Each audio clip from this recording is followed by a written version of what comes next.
गुरु प्यारी साध संगत जी, नमस्कार जी। आप सब कैसे हो?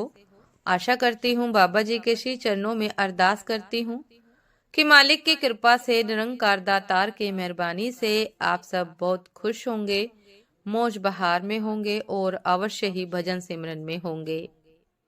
साध संगत जी, मैं हाजिर हूँ आज आप सभी से एक बहुत ही खूबसूरत साखी साझा करने के लिए। उम्मीद करती हूँ ये साखी आप सभी को बहुत पसंद आएगी।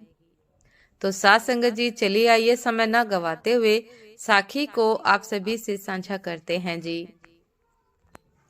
साथ संगत जी, रसोई में नल से पानी रिस रहा था तो मैंने एक प्लम्बर को बुला लिया। मैं उसको काम करते देख रहा था। उसने अपने थैले से एक रिंच निकाली। रिंच की डंडी टूटी हुई थी। मैं चुपचाप देखता रहा कि वह इस रिंच से कैसे काम करेगा। उसने पाइप से नल को अलग किया। पाइप का जो हिस्सा गल गया था उसे काटना था। उसने फिर थैले में हाथ डाला और एक पतली सी आरी उसने निकाली। आरी भी आधी टूटी हुई थी। मैं मन ही मन सोच रहा था कि पता नहीं किसे बुला लिया हूँ। इसके औजार ही ठीक नहीं तो फिर इससे क्या काम होगा। वह धीरे धीरे अपनी मुट्ठी में आरी पकड़कर पाइप पर चला रहा था। उसके हाथ सधे हुए थे। कुछ मिनट तक आरी आगे पीछे किया और पाइप के दो टुकड़े हो गए। साथ संगत जी, उसने गले हुए हिस्से को बाहर निकाला और बाकी हिस्से में नल को फिट कर दिया। इस पूरे काम में उसे 10 मिनट का समय लगा। मैंने उसे 100 रुपए दिए तो उसने कहा कि इतने पैसे नहीं बनते साहब, आप आधे दीजिए। उसकी बात पर मुझे बड़ा आश्चर्य हुआ। मैंने उससे पूछा कि क्यों भाई, पैसे भी कोई छोड़ता है क्या? लेकिन उसके उत्तर ने मुझे सच का ऐसा साक्षात्कार कराया कि मैं हैरान हो गया। उसने कहा कि सर, हर काम के तय पैसे होते हैं। हर काम के लिए पैसे तय होते हैं। आप आज अधिक पैसे देंगे, मुझे अच्छा भी लगेगा, लेकिन मुझे हर जगह इतने पैसे नहीं मिलेंगे तो फिर तकलीफ होगी। हर चीज का रेट तय है। आप उतने ही पैसे दे जितना बनता है। मैंने धीरे से प्लम्बर से कहा कि तुम नई आरी खरीद लेना, रिंच भी खरीद लेना, काम में आसानी होगी। अब प्लम्बर हंसा। अरे नहीं सर, औजार तो काम में टूट ही जाते हैं, पर इससे काम नहीं रुकता। मैंने हैरानी के साथ उससे कहा कि अगर रिंच सही हो, आरी ठीक हो तो काम आसान नहीं हो जाएगा क्या? हो सकता है हो जाए। उसने कहा कि हो सकता है हो जाए, लेकिन सर, आप जिस ऑफिस में काम करते हैं वहाँ आप किस पेन से लिख रहे हैं उससे क्या फर्क पड़ता है? लिखना आना चाहिए। लिखना आएगा तो किसी भी पेन से आप लिख लेंगे। नहीं लिखना आएगा तो चाहे जैसी भी कलम हो, आप नहीं लिख पाएंगे। हुनर हाथ में है, मशीन में नहीं। सर, इसे तो टूल कहते हैं, इससे अधिक कुछ नहीं। जैसे आपके लिए कलम है वैसे ही मेरे लिए ये टूल है।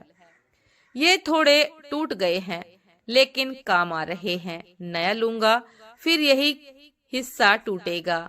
जब से ये टूटा है इसमें टूटने को कुछ बचा ही नहीं। अब काम आराम से चल रहा है। मैं चुप था। दिन भर की मेहनत से, ईमानदारी से कमाने वाले के चेहरे पर संतोष की जो लकीर मैं देख रहा था वह सचमुच हैरान करने वाली थी। मुझे लग रहा था कि हम सारा दिन पैसों के पीछे भागते हैं, पर जब मेहनत और ईमानदारी का टूल हमारे पास हो तो असल में बहुत पैसों की जरूरत नहीं है। बहुत पैसों की जरूरत रह ही नहीं जाती।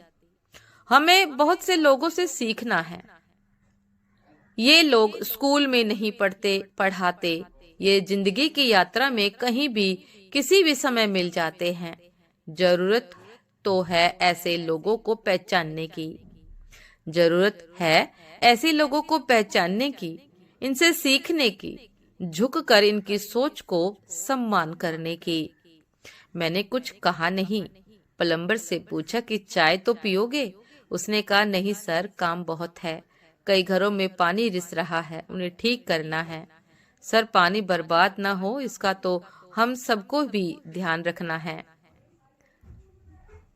तो वह चला गया। मैं बहुत देर तक सोचता रहा, काश हम सब ऐसे ही विचार वाले होते, कितना अच्छा होता।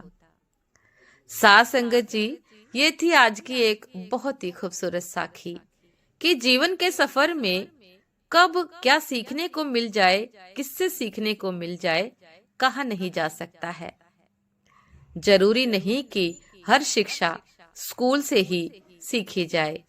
जीवन के उतार चढ़ाव में भी अनेक ऐसे व्यक्तियों से सामना होता है, ऐसी परिस्थितियों से सामना होता है कि हर पल कुछ न कुछ सीखने को मिलता है।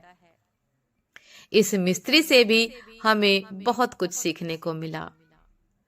सीखना जरूरी है साथ संगत जी। साथ संगत जी, ये थी आज की एक बहुत ही खूबसूरत साखी। उम्मीद करती हूँ ये साखी आप सभी को बहुत पसंद आई होगी। यदि पसंद आई हो साथ संगत जी तो लाइक कमेंट शेयर करना ना भूलिएगा। चैनल पर जो भी नए हैं कृपा करके सब्सक्राइब कर लीजिएगा, ताकि चैनल पर मिलने वाली सभी शब्द साखियों की अपडेट आप सभी को समय पर मिलती रहे। साथ संगत जी, आप हमें इंस्टाग्राम पर भी फॉलो कर सकते हैं। इंस्टाग्राम का लिंक डिस्क्रिप्शन बॉक्स में दिया गया है। तो साथ संगत जी, दासी को अभी आज्ञा दीजिए। आपसे फिर मुलाकात होती है एक नए शब्द साखी के साथ, एक नए विचार के साथ। तब तक के लिए नमस्कार जी। सदा खुश रहिए, मुस्कुराते रहिए, भजन सिमरन अवश्य करते रहिए। नमस्कार जी।